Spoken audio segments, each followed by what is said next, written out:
Alright, what is up, you guys? This is a really cool unboxing. This is really one of a kind at this point. It is a sealed, extremely rare WWE DVD, sealed like I said. And I'm actually going to do a video on my first 10 WWE DVDs. So this completes that. So this is the second DVD of all time. And it is, let's get it out here.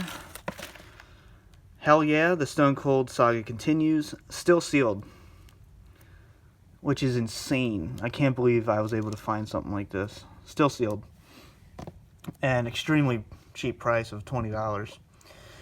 But this completes the first 10, which I will do a video on then. But this is really cool.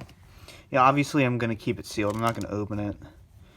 But we have 1002. So this is the second DVD they ever released after WrestleMania 15. So we will go over this fully then, and this is just really cool. I was able to find this. But yeah, peace out for now. This has been the DVD Freak.